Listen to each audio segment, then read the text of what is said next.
Okay, very good. Okay. Dr. Natalicio, we all know you as a university president, but that was not your first dream.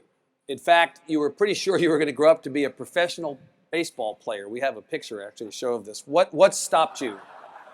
What stopped you from being a professional baseball player? Well, I can tell you one thing. It wasn't my fastball that Now, it's a pretty good stopped me. fastball? Yeah, It's a right. good fastball. I think you No, probably can still throw a good fastball. May have been my gender. I was told girls didn't play baseball, Yeah.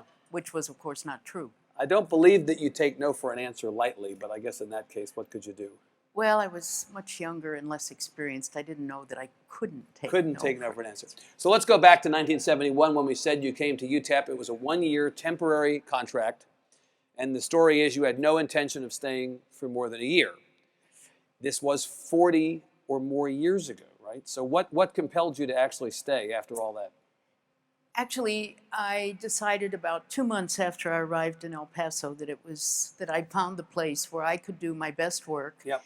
And it was a place that I loved. I loved the mountains. I'd never been in mountains before like that. I'd never lived in a desert. Yep. I loved the wide open spaces. I loved the sense of freedom. I hiked a lot through the mountains and the deserts. And Yep. I liked all of that. But most of all, it was the students at UTEP. They were extremely earnest and hardworking. They knew the importance of an education. They understood that this education that they were acquiring at the University of Texas at El Paso would transform their lives. Yeah. And that's what my education did for me. And so for me, it was an opportunity to pay back. Right, reach back down. And that's right. And to share with them what I had learned about education and its impact on my life. And so it was a perfect assignment for me. Yeah. Little did I know. And it's turned out to be absolutely wonderful. It's your life's work. It is. That's it. Yeah. You famously said that UTEP had a colossal inferiority complex when you arrived in 1971. So what's changed since then? And most important, how's that changed? Well, I think for a very long time, we're going to be 100 years old next year. UTEP's going to celebrate our centennial next year. And for a long, long time, I think we wanted to be something that we weren't and shouldn't have wanted to be. We were not authentic. We were imitating other universities that weren't like us. And so when I became president, one of the things I tried to do was to help us see that many of the things that we call liabilities were actually assets. So our location on the border, the demographics of our student population, the fact that we began as Texas Mining School, and so we had very strong programs in science and engineering. All of those things were assets for us. Right. That's right. Yeah. And so what I tried to do was to get us to convert all those liabilities into assets and to develop a confidence and a courage to be different from UT Austin, to be different from UT Arlington or UT Dallas. Right. We were different. Yeah. And we played to our strengths, and I think it served us very, very well. Absolutely. I want to ask you about the difference between being a dean on the one hand and a president on the other. You recently told the El Paso Times that you never imagined yourself serving as a university president, that you thought a president's responsibilities consisted of cutting ribbons and breaking champagne bottles on buildings, right? So now it's 25 years as president of UTEP. I'm guessing you have a different perspective on that. Help us out. People out here may not appreciate what a president does all day, but you do. Tell us what a president does all day. Well, it's absolutely the most intellectually challenging job I think anyone could ever have, and I'll bet Bill Powers relates to that a little bit too.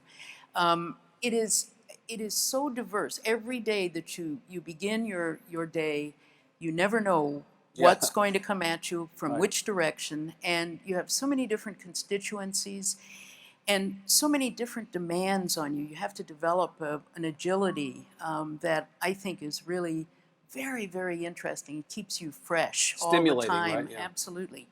And I think a president is really a vision articulator, a team builder, a cheerleader. Yep. A president has to be all of these things at once.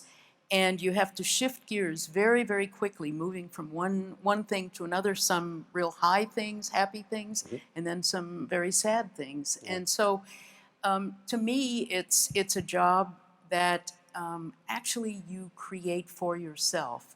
I think the reason I thought that cutting ribbons was one of the primary responsibilities of a president was that I had looked around and I had seen people do that. And I never really thought about the fact that it's what you make it. Don't have to do it. It's just if you choose not to do that. Right. Let's talk about your studies at UT Austin. You earned a master's degree in Portuguese, doctorate in linguistics at University of Texas at Austin. How did language become a passion for you, and what does it mean for your job today that you have a background in language? Well, I've always loved languages, and I've always loved the idea that you could live through another language in another culture. Yeah. And I think that it makes your life all the richer when you can do that. My experience as a Fulbright student in Brazil was so remarkable because it truly did transform my world. I'd never been away from home.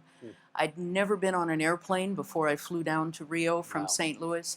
And it just totally changed my life, obviously. And I spent a year in Brazil seeing and hearing things that I had never heard before and understanding that not everyone sees the world the way I did or the way Americans do, that people see things from different perspectives.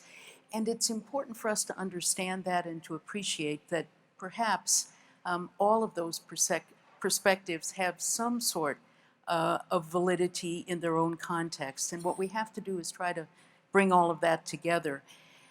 So for me now, being able to speak Spanish, which I do, means a great deal in terms of working with our students and with particularly their families. Yeah. It is really important for me to be able to talk to a grandmother in Spanish when she comes up to me in a mall and hugs me and talks to me about her grandson. And she does that in Spanish. It means a great deal to her that I can respond You can speak to her. in Spanish too. That's Yeah. so great.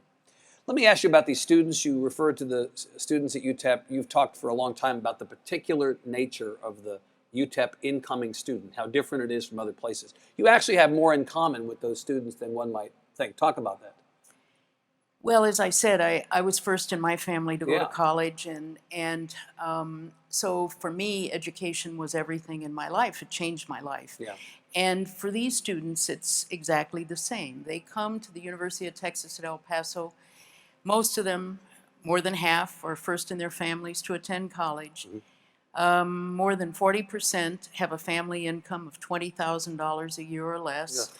And so these are Boy. students who know that if they can achieve their goal, their educational goal of a degree, their lives will be materially different, and so will the life of their entire Of their family. It transforms their lives and their Right. families' lives. And they are earnest about their education. They're very hardworking, and they are really smart. And, you know, one of the greatest pleasures I think most of us have is the opportunity to create the accessibility for young people who are rich in talent but limited in financial resources. Right, yeah. And I think as public universities, that is a fundamental obligation. We must do this because our society's future competitiveness Depends on Right. educating all this talent that historically has been squandered. I think back to when we first met, an early conversation, it's maybe 15 or 18 years ago on your campus, and you told me your philosophy of graduation, which I've parroted, I swear, every couple of months to people ever since. And that is that there is a local train and there's an express train. Some kids are going to be on the express train, but others are going to be on the local train. And you have to honor the local train as much as the express train, because whenever they get to the destination, the point is that they get there. A lot of discussion of graduation rates these days in higher ed. You have said, I do not believe in the conversation about graduation rates that happens in most places. And in fact, you're on a mission to change the graduation rate metric, the one that's used to judge almost every kid at almost every institution of higher education. It's very bold to say that. It puts you kind of as an outlier, but also ahead of the pack. Would you talk about this, please? Oh, I'd love to. Yeah. I love this part of your story. Well, you know, graduation rates, if you know how they're calculated, they rely on one critical variable, and that is that you must begin your education and graduate from the same institution. Yeah. If you don't do that, you don't get calculated into the don't count. graduation rate. You Right. don't count. Right. And so 70% of the graduates at the University of Texas at El Paso do not count in the graduation rate because they didn't enter as first-time freshmen in the fall semester, because that's the calculation. So 70% of our investment in students on our campus never gets counted in graduation rates.